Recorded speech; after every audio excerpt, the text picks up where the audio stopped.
Izin. Maaf. Masih satu. Oke.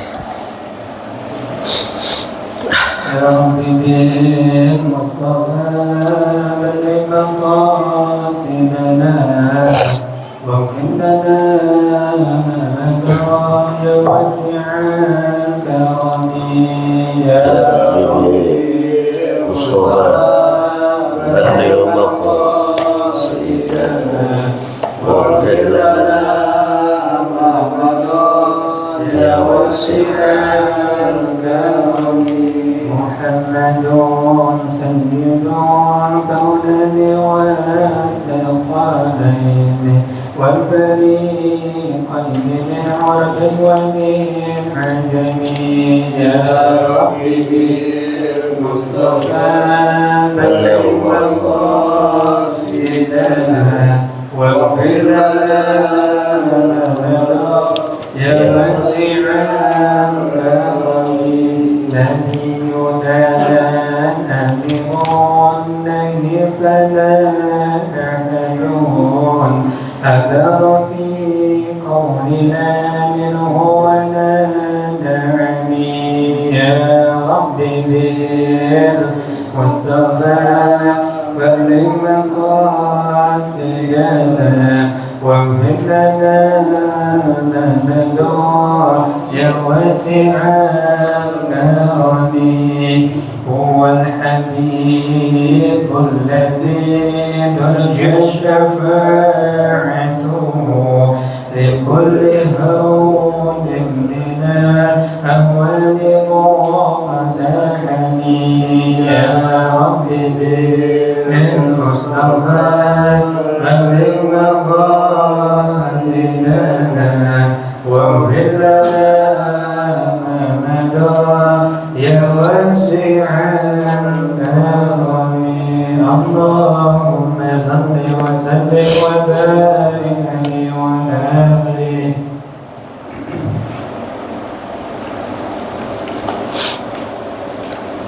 حضرتنا مصطفى رسول الله صلى الله عليه وسلم يا من أمير المرسلين وأولياء الله الصالحين والعلماء العاملين الراسخين في العلم واليقين ولجميع سادتنا الصوفية إنما كان من مشارق الأرض إلى مغاربها أن الله تعالى يولي درجاتهم في الجنة وينفعنا ببركاتهم وعلومهم في الدين والدنيا والآخرة.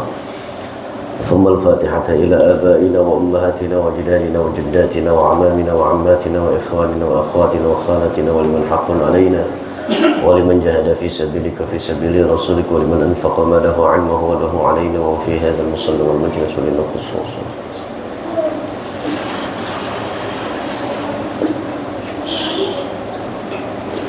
ولمعلمنا في الدين الله تعالى يتوشانا ويتوشاهم بالرحمة والمغفرة ويرزقنا السلام والصحة والعافية لدوام الاستقامة السهلة والنجاح والرمح وحسن الخاتمة بجاه حبيب الله صلى الله عليه وسلم. الفاتحة. أعوذ بالله من الشيطان الرجيم. بسم الله الرحمن الرحيم. الحمد لله رب العالمين الرحمن الرحيم مالك يوم الدين إياك نعبد وإياك نستعين اهدنا الصراط المستقيم صراط الذين أنعمت عليهم غير المغضوب عليهم ولا الضالين آمين يا مجيب السائلين. بسم الله الرحمن الرحيم. اللهم صل على سيدنا محمد وعلى آل سيدنا محمد. رب اغفر لي ولوالدي وارحمهما كما ربياني صغيرا. السلام عليكم ورحمة الله وبركاته. وعليكم السلام ورحمة الله وبركاته. الحمد لله نحمده ونستعينه ونستغفره ونعوذ بالله من شرور أنفسنا ومن سيئات أعمالنا. من يهده الله فلا مضل له ومن يضلل فلا هادي له. ثم الصلاة والسلام على رسول الله سيدنا محمد بن عبد الله وعلى آله وأصحابه ومن والاه. لا حول ولا قوة إلا بالله. سبحانك لا علم لنا إلا ما علمتنا إنك أنت العليم الحكيم. اللهم ارزقنا فهم النبيين وحفظ المرسلين وإلهام الملائكة المقربين برحمتك يا أرحم الراحمين آمين يا رب العالمين.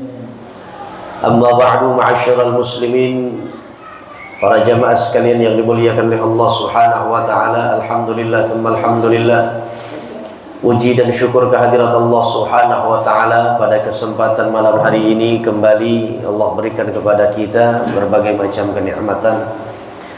Allah kembalikan untuk kita kenikmatan yang disebut dengan hidayah dan taufik dari Allah Subhanahu wa taala, sehingga di malam yang baik, malam Jumat, juga di dalam bulan yang baik, masuk kita ke dalam bulan Dzulqa'dah, kita berkumpul di tempat yang baik dalam rangka sesuatu yang baik juga. Mudah-mudahan Allah Subhanahu wa taala jadikan kita orang-orang baik sehingga mendapatkan nasib dunia dan akhirat kita pun baik. Amin ya rabbal alamin.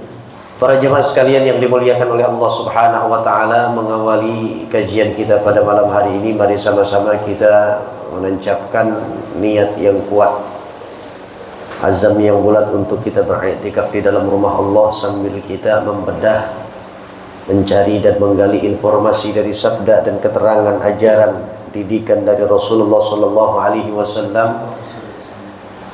Kita pelajari hadisnya Rasul, mudah-mudahan ini sebagai nasihat untuk kita, kehidupan dunia aman, insyaallah selamat negeri akhirat. Kita baca niat i'tikaf bareng-bareng. Bismillahirrahmanirrahim. Bismillahirrahmanirrahim. Nawaitu an a'takifa fi hadzal musalla ma dumtu fihi sunnatan lillahi ta'ala walhamdulillahi rabbil alamin. Kita lanjutkan kajian kita mengacu pada kitab Mukhtarul Ahadits An-Nabawiyah wal Hikam Al-Muhammadiyah dikarang oleh Syekh Sayyid Ahmad Al-Hashimi. Silahkan dibuka pada halaman ke-41, nomor urut hadis yang ke-49. Sebelum kita tutup dan kita istirahatkan sementara, kajian kita terhenti pada hadis yang ke-48 halaman 40. Sekarang kita memasuki pada hadis yang ke-49 di halaman ke-41. Kita baca bareng-bareng hadisnya. Bismillahirrahmanirrahim. Qala Rasulullah sallallahu alaihi wasallam, ud'u Allah wa antum muqinuna bil ijabah wa'lamu anna Allah ta'ala la yastajibu du'a min qalbin ghafilin lahin. Rawahu At-Tirmidzi an Abi Hurairah. Silahkan yang mau baca hadisnya, boleh langsung terjemahi juga nggak apa-apa. Berdoalah kalian kepada Allah dengan keyakinan akan dikabulkan, dan diketahuilah oleh kalian bahwa Allah SWT tidak akan mengabulkan doa yang dipanjatkan dari hati yang tidak khusyuk dan lalai. Jadi ini kita mau belajar tentang hadis, tentang kunci untuk dikabulkannya doa. Tips, cara supaya doa kita itu doa yang benar-benar diperhatikan oleh Allah, karena sumbernya dari hati kita yang khusyuk dan gak lalai. Banyak orang merasa bahwa dirinya udah berdoa sama Allah, udah minta sama Allah, tapi nggak kunjung datang juga apa yang diminta sama Allah. Udah begitu beraninya dia bilang Allah nggak nepatin janji. Katanya Allah yang perintahin untuk kita berdoa, Allah pula yang akan mengijabah, mengabulkan doa kita. Tapi nggak dikabulkan, berarti dia nggak tahu cara supaya doa itu dikabul. Nih, Informasi dari Rasul penting nih untuk kita ambil, kita petik, kita jadikan sebagai pelajaran dan pembelajaran buat kita. Rasulullah Shallallahu Alaihi Wasallam adalah beliau pemimpin sejati kita umat Islam. Maka saat pemimpin itu memiliki punya tanggung jawab yang besar kepada kelompok yang diberikan kepemimpinannya, kelompok yang menjadi tanggung jawabnya, maka pemimpin memberikan banyak instruksi, perintah, hal yang membuahkan kemaslahatan buat orang yang dipimpin. Itu sejatinya pemimpin begitu. Nah, ini dalam hal doa sekarang nih. Sekarang dalam hal doa, doa bagian dari perintah Allah Subhanahu wa Ta'ala. Doa juga menjadi satu hal yang membuat diri kita merasa bahwa Tuhan kita betul-betul peduli dan perhatian sama kita. Kenapa? Sebab yang namanya kita manusia tanpa terkecuali, ya. Waalaikumsalam warahmatullahi wabarakatuh. Tanpa terkecuali setiap kita yang namanya manusia, ciptaan Allah, pasti banyak kebutuhan kita. Hal yang kita kepengenin udah nggak lagi kehitung. Harapan kita udah nggak ada lagi punya ujung. Tuh manusia. Cuman manusia terbatas. Apa yang kita punya harapan, kita punya cita-cita, kalau nggak diizinkan oleh Allah, kalau nggak dikabulkan oleh Allah, maka tuh harapan ya percuma, sia-sia. Cita-cita kita cuma menjadi cita-cita doang. Belum sesuatu itu menjadi wujud, ada dan menjelma, belum. Kalau Allah Subhanahu wa Ta'ala belum berkehendak. Makanya Allah kasih jalur, yaitu yang namanya doa. Melalui doa kita bisa urai apa yang kita inginkan kepada Allah, biar nanti Allah yang mempertimbangkan baik atau enggaknya yang kita minta sebagai kebutuhan untuk kita. Nah, nih, biar jadi pelajaran buat kita, yang paling terpenting adalah Allah selalu memberikan kepada kita bukan sesuatu yang kita kepengenin, tapi yang betul-betul kita butuhin di dunia untuk kemudian negeri akhirat kita aman. Tuh, begitu Allah punya konsepnya demikian. Ya. Nah, dengan adanya doa yang diberikan perintah tersebut oleh Allah Subhanahu wa Ta'ala untuk segenap orang-orang yang mempercayai Allah sebagai Tuhan, Nabi Muhammad sebagai hamba Allah dan utusan Allah Subhanahu wa Ta'ala punya perintah kepada kita, beliau itu. Allah, apa Allah punya perintah? Berdoalah kalian. Ud'ullaha.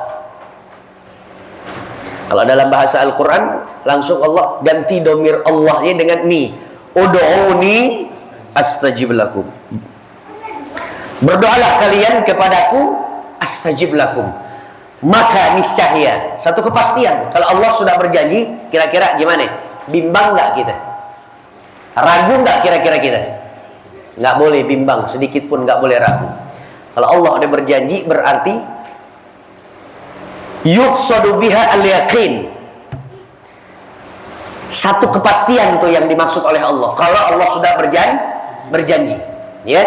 Sebab sifatnya Allah, kalau kita baca doa setelah mendengar azan, innaka la tukhliful mi'ad. Kalau dalam Al-Qur'an nggak pakai dhamir kafnya, tapi innallaha la yukhliful mi'ad. Diawali dari Rabbana wa atina ma wa'adtana ala rusulika wa la tukhzina yawmal qiyamah innaka la tukhliful mi'ad. Itu ya. Maka Allah kalau udah berjanji nggak akan pernah mangkir, nggak akan pernah memungkiri apa yang menjadi janjinya Allah, pasti ya. Allah bilang perintahnya adalah doa ente kepada ane, minta sesuatu apa yang ente kepengenin. Menurut ente itu kebutuhan, kalau memang betul ane juga menilainya kebutuhan, maka astajib lakum. Jadi bukan hanya perintah. Kalau perintah Allah kan orang yang ngejalanin dapat pahala. Terus kalau kita nggak ngejalanin dapat dosa. Ingat ya, berarti yang namanya doa bukan saat kita butuh sama Allah doang. Nggak ada satu waktu pun, nggak ada satu kondisi yang manusia nggak membutuhkan Allah Subhanahu wa Ta'ala. Lagi sedih kita, apa lagi? Butuh nggak sama Allah? Lagi deadlock keadaan kita, butuh nggak sama Allah? Lagi seneng, duit lagi tiap kantong kita keisi semua. Kantong celana ada 4, saku kanan kiri yang di paha ada, yang di belakang kanan kiri juga ada. Nih di kemeja kita ada 5 kantong kita sekali kita jalan, 5-5-nya ada duitnya. Lagi dalam keadaan lapang duit kita, harta benda kita lagi luas, semua apa yang kita kepengen udah ada, tetap nggak perintah doa itu wajib atas kita? Tetap. Ini konsep sesungguhnya. Orang-orang tasawuf mengatakan agar kita senantiasa merasa bahwa diri kita itu lemah, ada Allah yang maha kuat. Kita terbatas, ada Allah yang unlimited. Kekuasaannya nggak lagi ada batasan. Tuh. Supaya kita juga mampu menerjemahkan pada kehidupan kita, Allahus Somadnya Allah. Allah tempat kita senderan. Jadi mau dalam keadaan kondisi apapun, tetap yang namanya perintah untuk kita berdoa kepada Allah Subhanahu wa taala kita jalani. Paham sampai sini? Insya. Sebab begini para jemaah, banyak orang yang terjebak bahwa saat dia berdoa lalu kemudian doa yang dia minta kepada Allah nggak kunjung datang, sehingga dikatakan Allah ini ingkar janji, Allah ini mangkir dari janjinya, memungkiri apa yang sudah diucapkan oleh Allah. Ada minta, ya Allah jadiin saya orang kaya, sampai gini hari nggak kaya-kaya juga. Tuh. Padahal saya udah doa. Jangan lupa dan jangan gagal paham bahwa saat kita berdoa kepada Allah ada pahala yang Allah siapkan, karena ini kewajiban.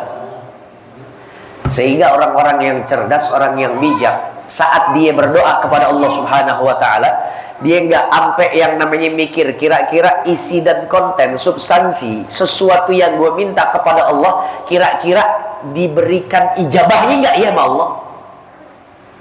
Dia nggak mikir ke situ tuh. Yang gue tahu nih perintah Allah, jadi wajib untuk gue jalanin. Ya Allah minta mobil dong ya Allah. Ya Allah minta rumah dong yang megah, yang mewah ya Allah. Ya Allah minta anak yang soleh dan solehah dong. Ya Allah minta bini yang benar-benar penurut amin kita ya Allah. Ya Allah kepengen banget anak kita ya Allah adek yang satu aja deh, nggak usah keseluruhan, yang hafidhul Quran. Kan kita minta kepada Allah tuh. Iya. Yeah. Orang yang bijak, orang cerdas, orang soleh sejatinya, dia mengenal Allah, dia faham apa arti itu kewajiban. Saat dia berdoa kepada Allah, dia sampai nggak mau mikirin kira-kira ada nggak ya satu doa gue yang diijabah oleh Allah. Dia nggak mikir ke situ. Yang dia tahu karena ini perintah, ya udah gue jalanin. Kalau doa itu ternyata diperkenankan oleh Allah, berarti itu bonusnya. Tuh, doa dengan hasil sebuah doa diijabah atau tidak oleh Allah itu bukan suatu target. Paham nggak nih kira-kira? Ibarat begini, kita pernah nggak sholat kan perintah Allah, aqimis sholat. Saat diperintah oleh Allah Subhanahu wa taala, kan kita tulus ikhlas banget tuh, ngerjain aja. Ada nggak di antara kita bahkan yang berpikir kira-kira sholat gue diterima apa enggak? Tuh. Ya enggak? Seharusnya soal doa begitu juga. Saat kita minta kepada Allah, apa yang kita minta sama Allah? Kan hajat kita banyak banget nih. Makanya orang yang paling sombong sejatinya, kata Rasul, adalah orang yang untuk minta sama Allah aja kebutuhan dia, sama keluarganya nggak mau, orang paling sombong dia. Paling sombong. Kenapa?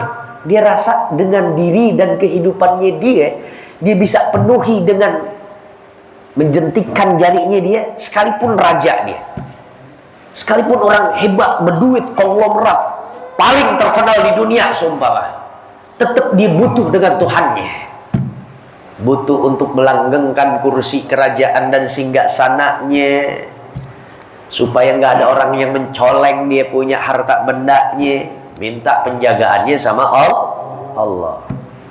Ya, nah kita kembali. Kita doa kepada Allah adalah kita sedang menjalankan perintah Allah sejatinya. Sebab kalau kita nggak berdoa, kita dosa. Kita berdoa, berarti kita dapat pahala. Nah, terus kaitannya dengan diijabahnya doa kita tuh bonus. Sampai kadang-kadang kita mau berdoa kepada Allah agar supaya doa kita diijabah, dikabul. Iya, umumnya sih begitu tuh. Nih, akidah kita yang tarafnya masih umum, ya, masih awam deh bahasa kita begitu. Tapi kalau udah naik tuh, kita punya peringkat, kita punya posisi dan kedudukan, naik kelas kita dari jamaah yang awam sampai orang yang khus, istimewa, yang khas. Kalau kita berdoa kepada Allah, ya udah, perintah Allah, kita harus berdoa. Kita bersandarnya kepada Allah. Ya Allah, ya Tuhan kami, dengan ini ya Allah uraian doa di malam ini, di sepertiga malam yang kau janjikan banyak malaikatmu yang membawa catatan apapun yang menjadi hajatnya para hamba-hambamu ya Allah, mereka catat lalu kemudian mereka laporkan kepada Engkau ya Allah. Kami minta kepada Engkau ya Allah, ya Rabb, berikan kepada kami rezeki untuk kami mampu merampungkan rukun Islam kami yang kelima, berangkat haji ya Allah. Saya minta sama Engkau ya Allah. Kita biasanya kalau doa begitu sambil nungguin, kira-kira doa gue diijabah nggak? Kalau yang khas nggak lagi demikian. Alhamdulillah gue telah berdoa, artinya gue menjalankan perintah Allah. Nggak taunya Allah tahun depannya berangkatin dia haji, itu bonus dari sebuah perintah Allah yang kita jalanin. Paham nggak kira-kira? Paham ya?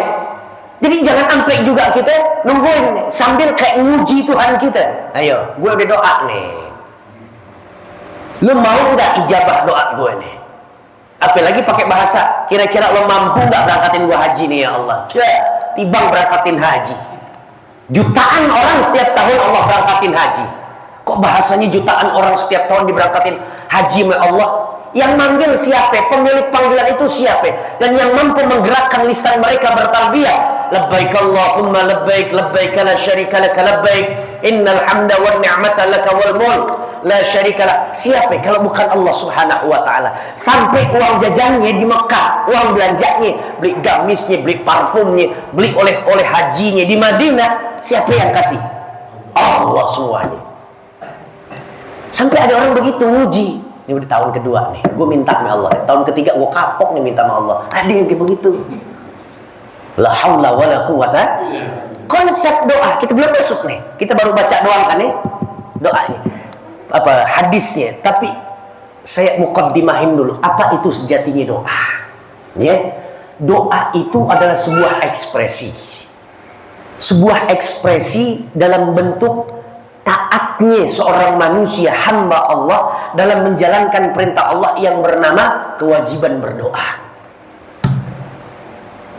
Belum saya kaitkan dengan terijabahnya sebuah doa, sebab terijabahnya sebuah doa baru disandingkan dengan tips-tips dan cara-cara yang paling bermartabat, yang paling terhormat agar doa kita atau kita menjalankan perintah Allah dalam bentuk memanjatkan doa tersebut mampu sehingga Allah membuahkan ijabah dari doa dan harapan yang kita uraikan di hadapan Allah. Nah, apa kata Nabi? Paham ya sampai sini ya? Doa adalah sebuah kewajiban. Jadi artinya kita jalanin aja. Doa sama Allah. Ya. Menunggu ijabah atau terkabulnya doa kita kepada Allah Subhanahu wa taala, silakan. Tapi anggaplah pengkabulan doa itu sebagai bonus dari kita menjalankan perintah Allah, yaitu meminta atau berdoa kepada Allah Subhanahu wa taala. Jangan sampai nguji Allah kayak tadi itu yang saya bilang, ya. Paham sampai sini? Mudah-mudahan. Amin. Ya Rabbal. Kunci dikabulkannya doa, Rasul kasih informasi. Bocoran dari langit nih yang disampaikan oleh Nabi untuk kita pelaku selaku umatnya. Apa? Kata Rasul, "Udu Allah." Berdoalah kalian kepada Allah Subhanahu wa taala. Dengan cara apa ya Rasul kita berdoa kepada Allah? Wa antum muqinuna bil ijabah. Berdoalah kalian kepada Allah dengan menyertakan wa antum muqinuna bil ijabah. Keyakinan kita kepada Allah bahwa Allah pasti akan mengijabahinya. Pasti Allah akan memberikan apa yang kita minta kepada dirinya.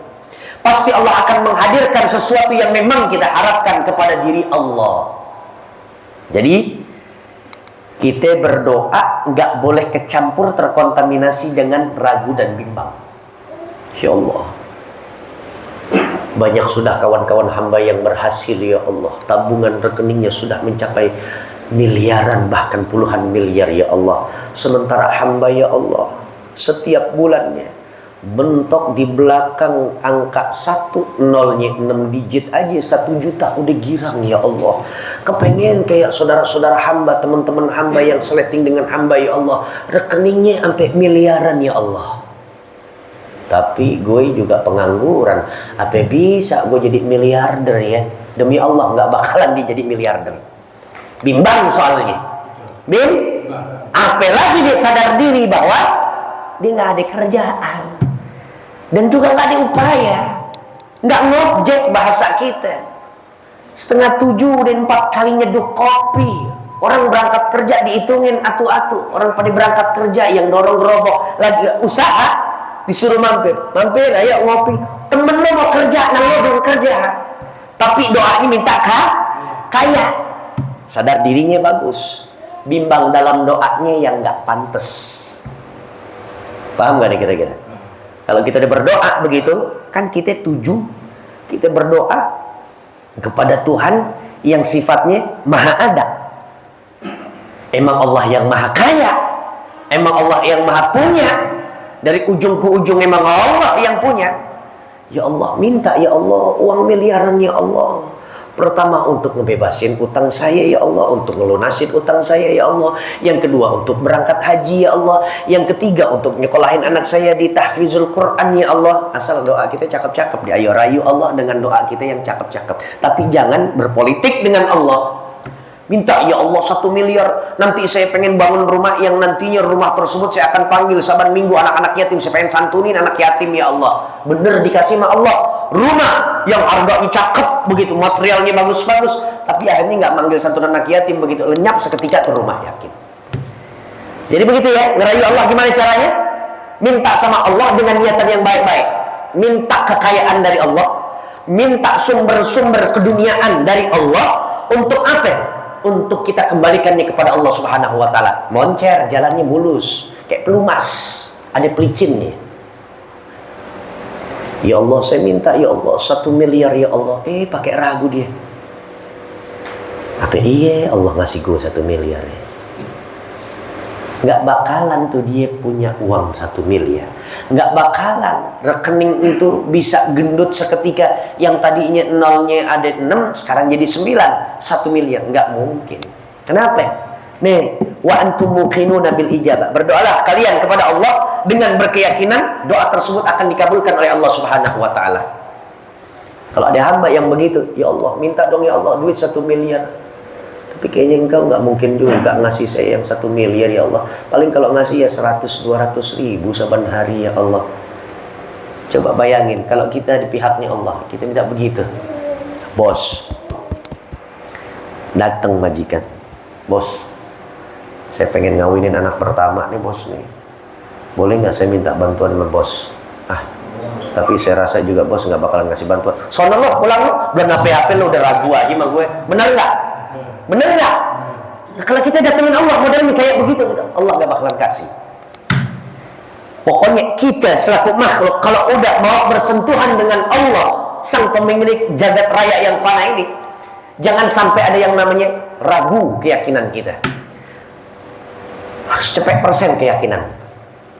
Jangan ada terkontaminasi dengan ragu. Sedikit pun ragu jangan, bimbang jangan. Di persimpangan jalan minta sama Allah sesuatu ini, minta aja sama Allah Subhanahu wa Ta'ala. Bahkan yang muluk-muluk minta sama Allah Subhanahu wa Ta'ala. Tapi setelah kita berdoa, sesuaikan upaya kita secara ikhtiarinya.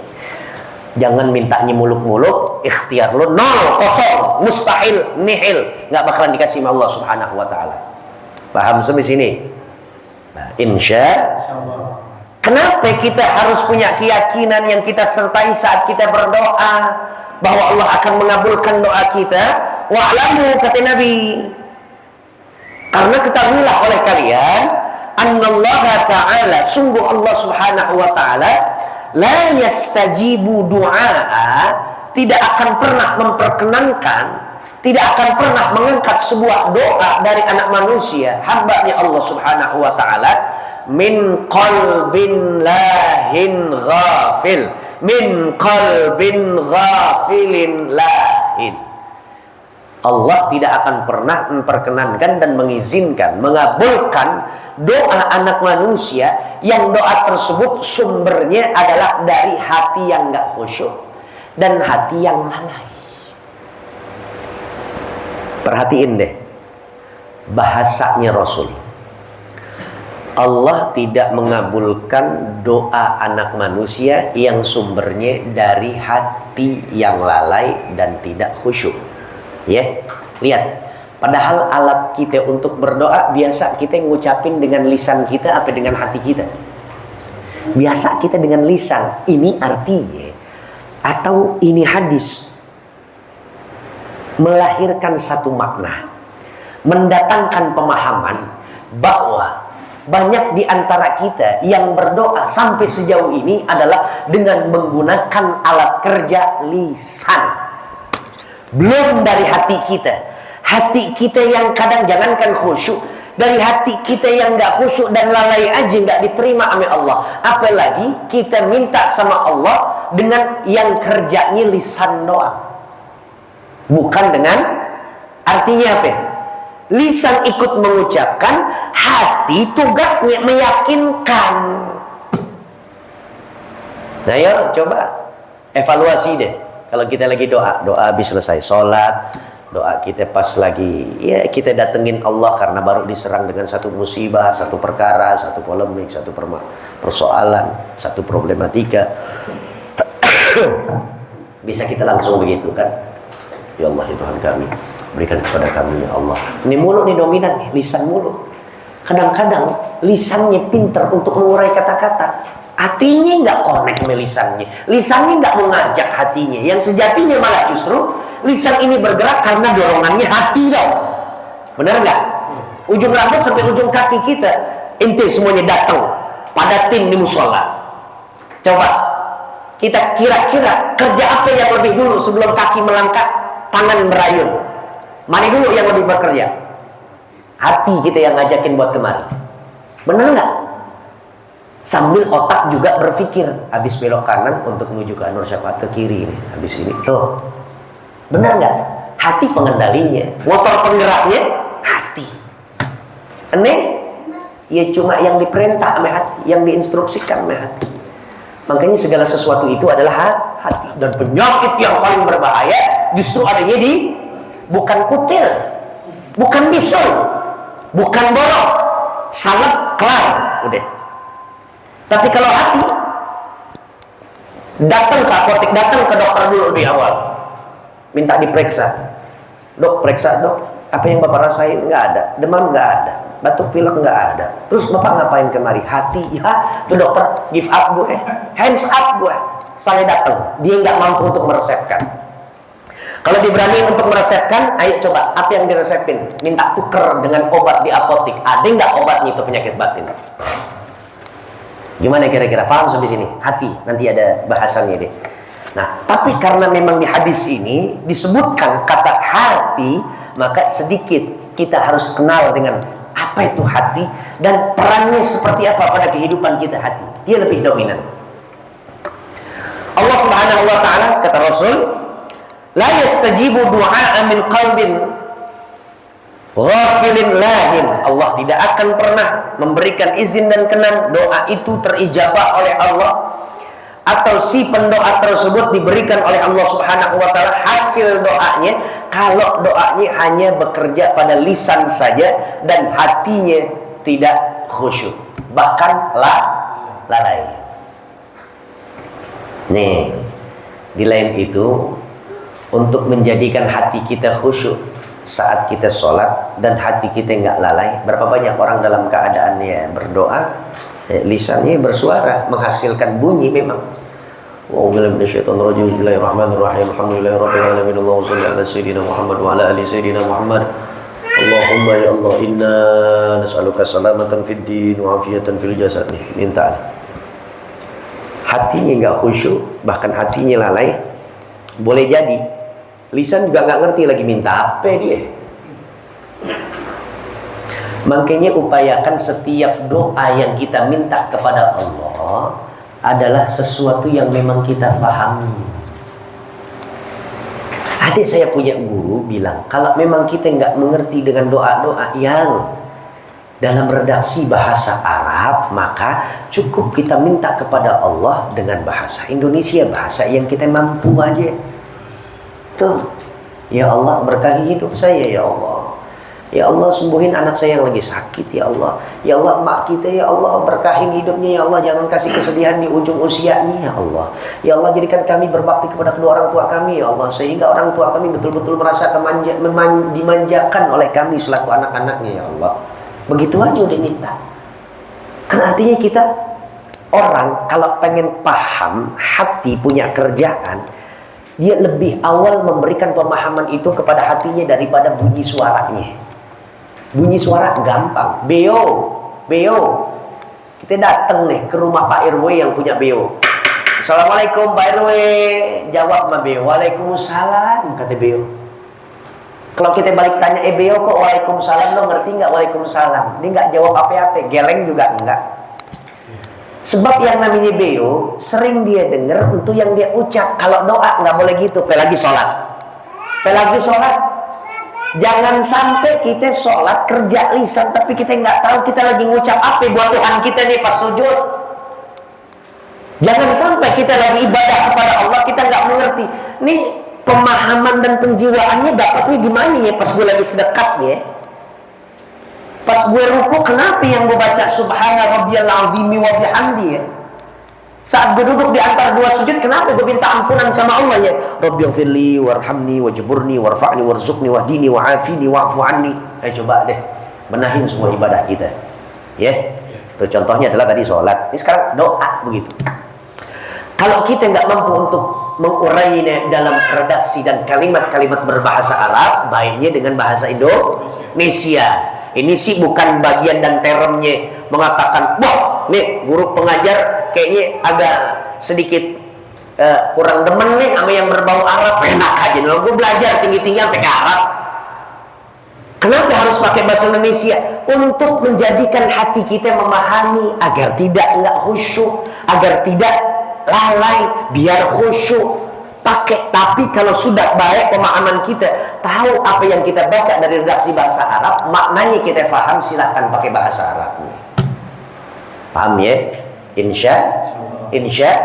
Kenapa harus paham?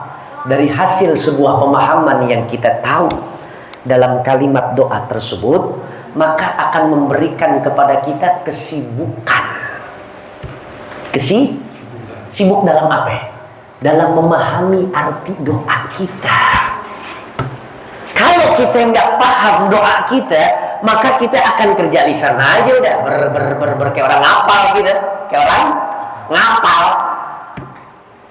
Minta Allahumma inna nas'aluka salamatan fid din, sambil ngertiin di dalam hati nih. Berarti hati kita ikut sertakan dalam kekhusyukan. Yang gue minta salamatan fid din, selamat dalam agama. Sebab banyak hari ini orang beragama tapi nggak diberikan keselamatan. Kenapa? Yang dia cari adalah ajaran-ajaran yang sesat, bukan Islam yang rahmatan lil alamin, bukan Islam yang dibawa oleh Rasulullah sallallahu alaihi wasallam. Wa afiatan fil jasad, ya Allah minta afiah jasad. Kenapa? Beda antara sehat dengan afiah. Kalau sehat secara fisik, afiah fisik itu yang mengarahkan kepada sujud kepada Allah, itu afiah. Afiah. Sehat boleh jadi non muslim dia sehat tapi afiah dia nggak ada. Fisiknya banyak nggak orang yang non muslim di luar musola, di luar masjid, dia pada joggingnya kuat. Tapi ada di antara dia yang gelar sejadah untuk menyembah Allah. Padahal puluhan kilo kanan, puluhan kilo kiri, dia anak gym, anak fitness. Afiah jasadnya dia nggak ada. Oleh karenanya saya minta afiah jasad ya Allah. Kalau kita berdoa dan sibuk memahami apa yang kita ucapkan, resapi, renungi, ambil ke dalam hati kita, ya Allah, dalam kita berdoa nggak bakalan mampir tuh urusan-urusan dunia, benar nggak? Artinya apa? Khusyuk nggak kita? Khusyuk udah selesai. Itu tipsnya dikasih Rasulullah Shallallahu Alaihi Wasallam. Apa lagi sambil lalai hatinya, lalai itu ya doa juga tapi sambil ngerjain sesuatu juga. Atau adab kita nggak ada sama Allah.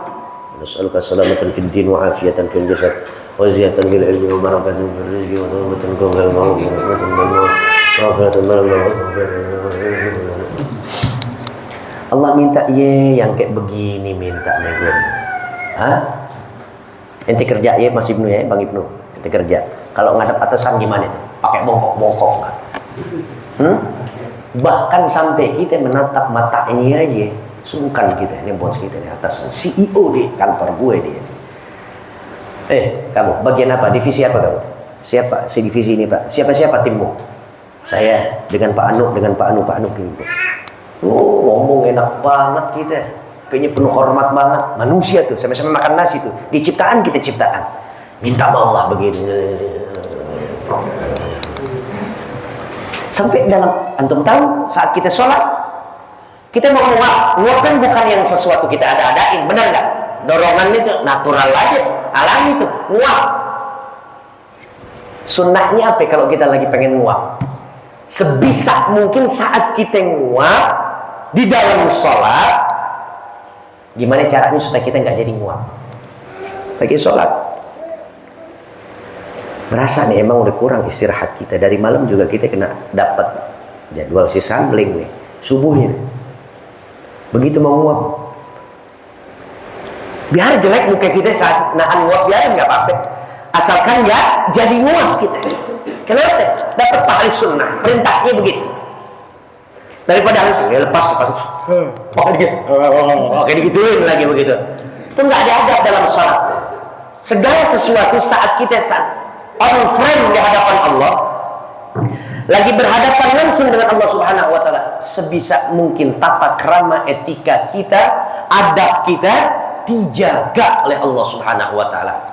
Makanya salah satunya adalah saat kita berdoa dalam keadaan berwudu, tutup aurat, ngadep kib, minta sama Allah justru dengan suara yang lirih. Tahu nggak suara lirih?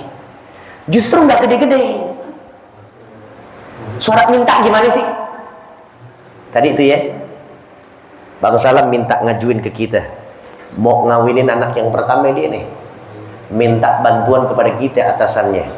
Bos, kita mau hajat keluarga nih, anak saya pertama baru pengen saya kawinin nih, nempoknya yang pertama nih begitu. Minta tolong bos, kalau ada bantuan, saya mengharapkan banget. Gimana cara ngomong? Gitu ya, lirik kan ya, pelan-pelan nggak? Bos, saya ini bapak, saya punya tanggungan, saya punya amanah dari Allah, saya punya anak ya Allah, saya punya anak bos, saya pengen ngawinin bos, saya pengen bos keluarin ke spesial duit untuk bantu saya.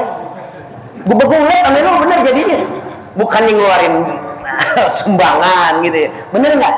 Nah, kadang-kadang kita ini memperlakukan Allah ini kurang tepat, jauh dari kata pantas, ya. Oleh karenanya perbaiki setiap ibadah kita. Nih kalau nggak ada taklim kayak begini nih, masya Allah. Siapa yang memprakarsai almarhum berarti. Jadi kita yang ngaji dia yang dapat pahalanya. Makanya jadilah sebagai pionir-pionir, penggagas awal untuk hal kebaikan. Ini titip pesan itu.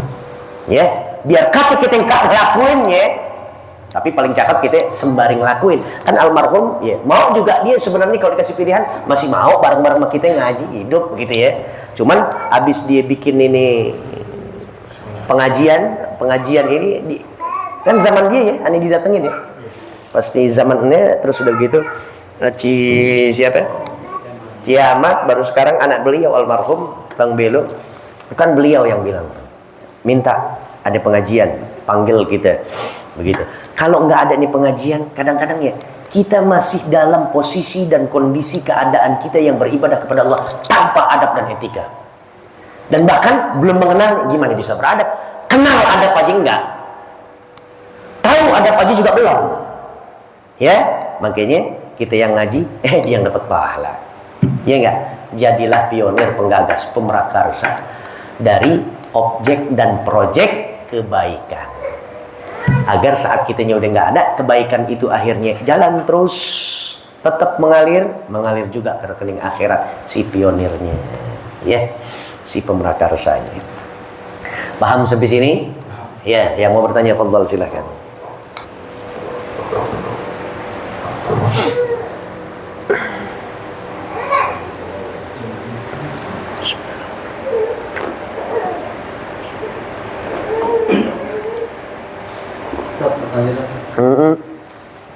Kalau dari pas doa ya, lisan sama hati, nah itu sama nggak sih dengan niat sholat? Niat sholat juga hati dan ada keterikatannya, ada kehubungannya. Maka tadi saya katakan, saat kita berdoa kepada Allah, seringkali kita menganggap lisan kita itu adalah alat kerja saat kita berdoa, dan itu kata kita satu-satunya. Salah. Sungguh sebenarnya kita berdoa kepada Allah Subhanahu wa taala, lisan yang akhirnya melahirkan ucapan, uraian kata-kata permohonan kita kepada Allah, sejatinya sumber itu haruslah dari hati. Makanya keterlibatan yang awal itu dalam doa adalah hati. Bahkan lisan kita pun itu manifest representatif dari hati yang berbicara, lalu kemudian dibunyikan dan dilahirkan suaranya oleh si lisan. Iya enggak? Umpamanya tadi deh begitu. Analoginya kayak tadi penanya kita, yaitu Bang Supri. Bang Supri bilang, sama enggak antara hati dengan lisan saat kita mengucapkan niat? Contoh adalah niat untuk kita sholat. Betul, an-niyatu mahalluha fil qalbi, an-niyatu mahalluha al-qalb. Niat itu tempatnya adalah hati, tempatnya di hati. Hati tempat untuk kita berniat, menyengajakan. An-niyatu hiya al-qasdu. Niat itu artinya menyengajakan. Gua niat untuk ini ya. Mampir yuk ke rumah Ane. Iya deh Sat, ntar Ane mampir. Bener dia mampir. Tapi saat dia mampir, dia bilang begini, Ane kebetulan aja nih tadi melintas di daerah sini, akhirnya Ane mampir deh ke rumah. Aslinya dia berarti nggak niat ke rumah kita, gitu. Paham nggak? Cuma jadi bahan sambilan doang, nyambi doang. Tuh. Tapi kalau yang namanya niat menyengajakan, makanya contoh nih, kalau di fikih nih, saat kita mau menggunakan air hujan sebagai alat bersuci kita, wudu, kita bukan ngambilnya dari talang air yang turun genteng, toloteng, terus turun baru ke palang, terus kita pakai ini, jangan, bukan itu maksudnya. Karena kemungkinannya ya kalau loteng itu akhirnya ada banyak teh kucingnya begitu ya. Kalau mau langsung yang dari langit begitu. Langsung aja deh kita. Saat kita basuh nih muka. Kira-kira air udah ngenain tangan belum? Udah. Orang kita di bawah derasnya hujan. Lagi pengen wudhu. Tapi saat kita berwudhu dan kita ingin membasuh muka, tapi tangan juga udah basah, bahkan rambut kita juga keduluan basah, tapi kan ini belum waktunya untuk kita basuh, dan ini belum kita basuh. Yang kita sengajakan adalah baru wajah. Saat selesai wajah, baru sesuai antrinya. Apa dia? Tangan baru kita basuh. Saat tangan kira-kira, nih mata kaki kita udah basah belum nih? Udah, karena di bawah deras hujan kita wudhu. Tapi belum kita sengajain. Tuh, kalau fikih itu detail gitu, rinci gitu. Dalam banget. Sama kayak begitu. Nah, saat kita sholat, hati kita itu adalah rumah, wadah, ruangannya niat. Niat ngumpetnya ada di situ. Bahkan jalan rahimnya dia itu ada di dalam hati. Jalan rahimnya nih, niat. Jadi perilaku kita itu cuma secara zahiriyah yang sebelumnya didahulukan dengan niat, gitu. Ya enggak? Tadi makanya Anda bilang, ente nggak mungkin ujuk-ujuk ada di sini kalau hati ente nggak menginstruksikan kaki melangkah, tangan berayun. Makanya akhirnya sampai kemari. Jadi hati udah mau sholat maghrib yang 3 rakaat. Nah, lisan cuma bikin teges doang apa yang ada di dalam hati. Itu yang disebut dengan talaffuz bin niyat. Makanya lisan bukan meniatkan lisan, tapi lebih meyakinkan dan menegaskan apa yang ada di dalam hati. Makanya orang yang suka bilang, apaan itu pakai usolli, fardu usolli, nggak bisa itu. Harusnya dia di dalam hati. Dianya bodoh juga, dianya nggak ngerti juga, tapi maksa-maksain pinter. Dia belum tahu pemahaman penjabarannya bahwa lisan ini adalah menegaskan dari sesuatu yang sudah diyakinkan oleh hati dalam bentuk niat. Ini pada melotot semua, paham nggak lo nih? Insya. Cuma dibantu maknih talafuz bin niyah. Saya sholat maghrib yang 3 rakaat ya Allah. Saya menghadapnya ke arah kiblat ya Allah. Saya posisinya jadi makmum ya Allah. Saya lakukan ini karenamu ya Allah. Allahu Akbar. Niat udah ada di situ, dalam hatinya ada. Cuman hati kita neges. Jadi jawabannya itu ya, Pri ya. Apa? Hubungan, kaitan, jalinan antara hati dengan lisan. Ya hati dengan lisan atau hati dengan lidah. La haula wala quwata. Baca Fatihah, mudah-mudahan ilmu kita berkah. Amin. Dan cara kita berdoa lebih bermartabat lagi. Insya. Ustadz, nah ini zaman sekarang banyak kita punya media sosial. Terus kita doanya di media sosial begitu ya. Ya mudah-mudahan Allah baca deh pembaruan status kita. Ya, mudah-mudahan. Ya artinya begini, kalau Allah sih tahu. Ada di dalam hati kita aja Allah tahu. Innallaha alimun bidzatis sudur. Keretak batin kita Allah paham. Apalagi cuma sekedar pembaruan status kita, WhatsApp kita, Instagram kita, Facebook kita. Allah ngerti. Cuman ada cara-cara yang memang Rasul sendiri ngerjain. Terus kenapa kita nggak mau nyontoh niru beliau gitu? Pakai di cara yang bermartabat. Bangun sepertiga malam. Nah kemarin saya sampaikan ya. Ramadan kemarin kira-kira kita mampu nggak bangun sepertiga malam yang paling terakhir tuh? Sepertiga kan pertama, pertengahan, ada yang terakhir. Kalau sepertiga, ya enggak? Kalau seperempat kan ada 4, ya enggak? Dalam satu lingkaran, seperempatnya berarti seperempatnya ada berapa biji? 4. Kalau satu lingkaran sepertiganya ada berapa? Ada 3. Ada sepertiga pertama, sepertiga tengah, sepertiga akhir. Kita di Ramadan bisa bangun sepertiga akhir. 29 hari sebulan suntuk. Ngapain kita? Santap sahur tuh ente bisa. Coba. Apa karena cuma dorongan? Iya Ustaz, kalau nggak sahur nah kita nggak bakalan kuat dong ntar puasa. Iman yang bikin puasa tuh kita kuat. Bukan sepiring mentung sahurnya kayak ke kuburan Cina. Itu baru nasi itu kok. Belum dikelilingin sama lauk. Lauk ada 16-nya yang serang di piringnya dia semuanya. Ya, sampai bawahnya udah pengen retak-retak tuh. Nggak kuat nampung lagi. Bukan cuma entunya, bukan cuma nasinya, tapi apa? Niat kita yang kuat, iman kita yang menjalankan yang buat kuat. Santap sahur kita udah nggak ada lagi di bulan Dzulqa'dah. Sekarang udah masuk Dzulqa'dah nih kalau nggak salah. Udah kelar Syawal. Ganti kegiatan kita, bukan lagi santap sahur, tapi apa? Doa di waktu sahur. Sahur itu jenis kegiatan yang dilakukan di waktu sahar, namanya kegiatan sahur. Di waktu sahar kita santap makanan, namanya santap makan sahur. Lagi di waktu sahur kita sholat qiyamul lail, itu namanya tahajud sahur. Saat sahur, waktu sahar kita zikir, itu namanya zikir atau istighfar waktu sahur. Kalau kita lagi nipu sebelum datang azan berkumandang subuh, itu namanya nipu sahur juga. Pokoknya semua jenis kegiatan kita yang kita lakukan di waktu sahur, yang bukan cuma ada di Ramadan doang, adanya di setiap hari. Pokoknya 30 menit, 45 menit sebelum datang kumandang azan subuh, itu waktu yang paling indah. Itu namanya disebut dengan waktu sahur.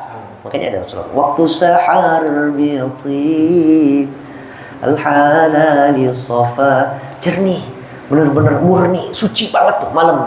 Waktu yang paling dinikmati oleh para penghafal Quran adalah menjelang lagi fresh-freshnya. Lagi fresh-freshnya. Inna nasyi'atal laili hiya asyaddu wata'aw wa aqwamu qila. Begitu kata Allah Subhanahu wa taala. Paling kuat power, kekuatan bumi itu untuk segala sesuatu kegiatan kita itu adalah waktunya waktu menjelang subuh datang.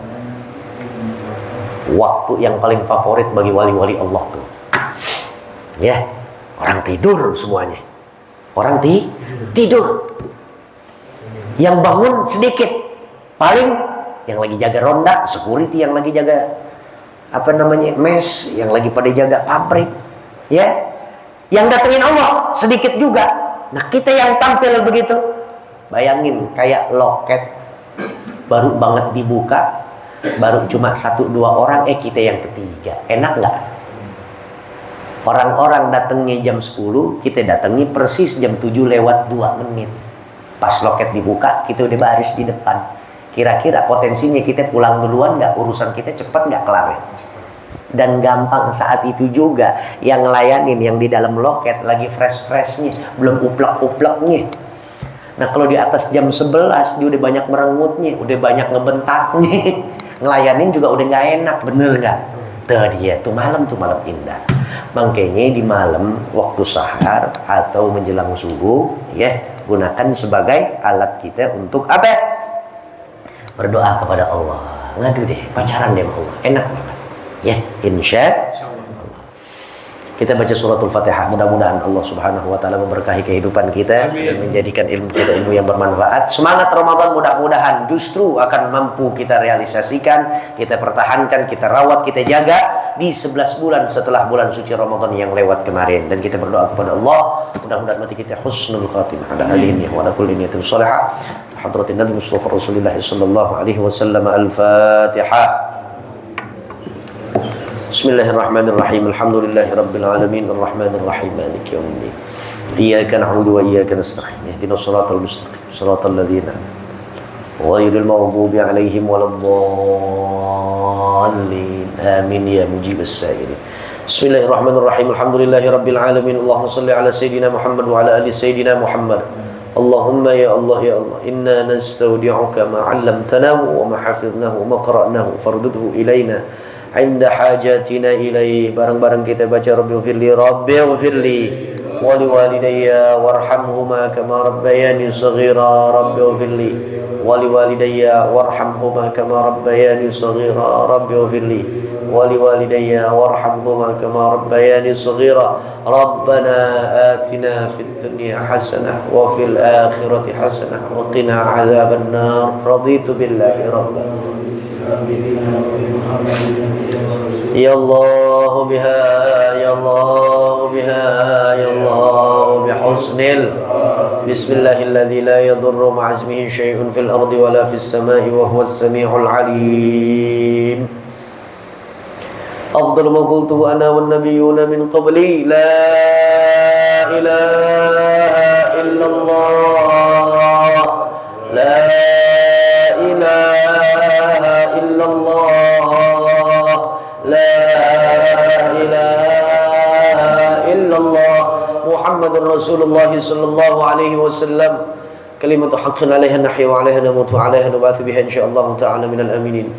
Sallallahu ala sayyidina Muhammad wa ala ali sayyidina Muhammad walhamdulillahi rabbil alamin. Assalamu alaikum warahmatullahi wabarakatuh. Waalaikumsalam warahmatullahi wabarakatuh. Ya Rabbana i'tarafna bi annana qad tarafna wa annana asrafna la asrafna wa tub 'alaina tawbah faghfir li kulli tawbah واستر لنا الأورات وآمن الروعات واغفر لوالدينا ربي ومولودينا والآل والإخوان وسائر الخلان وكل ذي محبة أو جيرة أو صحبة والمسلمين أجمع آمين ربي يسمع فضلا وجودا منا لا باكتساب منا بالمصطفى الرسول نحظى بكل سور صلى وسلم ربي عليه عد الحب وآله وصحبه عداد دوش صحبه والحمد لله في البدء والتناهي والحمد لله رب العالمين.